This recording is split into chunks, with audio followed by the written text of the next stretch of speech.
Assalamualaikum warahmatullahi wabarakatuh. Perkenalkan, nama saya Rifki Pasimura dari UIN Imam Bonjol untuk membuat tugas pengantar manajemen dengan NIM 1916050082. Nah, ada beberapa pertanyaan, yaitu satu pertanyaannya, apa kebijakan perusahaan dalam menghadapi kemajuan ilmu pengetahuan dan teknologi supaya perusahaan tersebut tetap survive, bisa mengikuti perubahan atau inovasi tersebut. Baiklah, saya akan mencoba menjawab sesuai pemahaman saya atas pertanyaan tadi. Kita harus melihat bagaimana perkembangan teknologi pada saat sekarang ini. Contohnya, perusahaan-perusahaan sekarang mempromosikan barang dagangannya lewat online, dan kita harus mengikuti perubahan tersebut atau perkembangan tersebut dengan tujuan kita tahu konsumen yang akan kita tuju, supaya tidak terjadinya kerugian atau membuang-buang waktu dalam mempromosikan barang tersebut,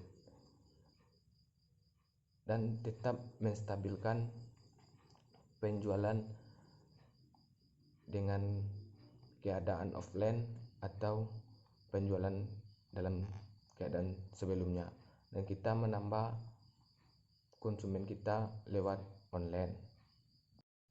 Dan kita harus menjaga kualitas barang kita supaya tidak menurunnya pembeli dan tidak kekecewaan terhadap konsumen kita, karena kepuasan konsumen adalah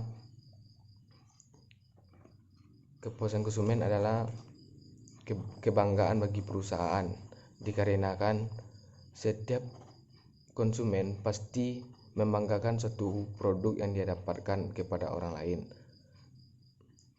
supaya orang-orang lain tertarik dan barang kita semakin laris dan terjual lebih banyak sebelumnya, peningkatan penjualan. Pertanyaan selanjutnya ialah bagaimana mengoptimalkan fungsi dan potensi sumber daya organisasi. Yang pertama, kita harus menjaga kekompakan dan keharmonisan dalam suatu organisasi, supaya kedepannya organisasi kita baik-baik saja dan solid dan tercapainya keinginan perusahaan. 2. Kedisiplinan dalam organisasi. Kedisiplinan dalam organisasi ialah mematuhi peraturan-peraturan yang ada di dalam organisasi supaya tidak adanya kesenjangan terhadap organisasi tersebut. Yang ketiga, memanfaatkan bahan baku yang ada di dalam organisasi tersebut. Memanfaatkan bahan baku yang ada di sekitar lingkungannya.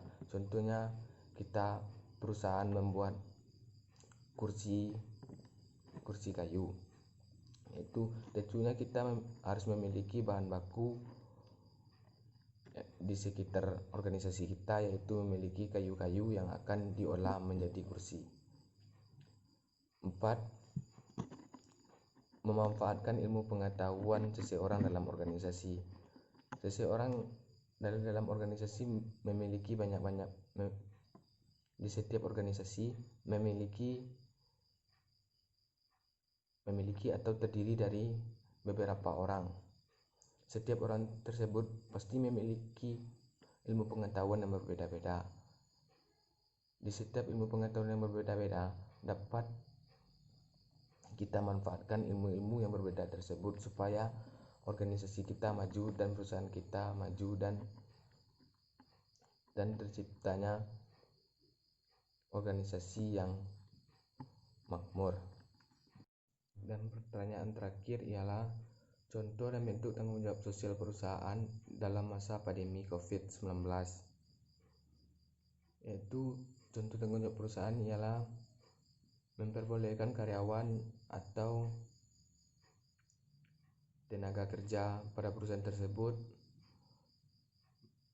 bekerja di rumah atau bekerja secara online, dan memberikan dispensasi untuk beristirahat di rumah supaya tidak terjadinya penularan COVID-19 terhadap karyawannya tersebut. Dan perusahaan memberikan bantuan-bantuan atau sembako terhadap karyawannya dan memberikan bantuan-bantuan terhadap masyarakat seperti masker untuk pencegahan COVID-19. Hanya sekian yang dapat saya jawab. Kalau ada salah saya mohon maaf. Kalau jawaban saya kurang lengkap tolong ditambahkan. Assalamualaikum warahmatullahi wabarakatuh.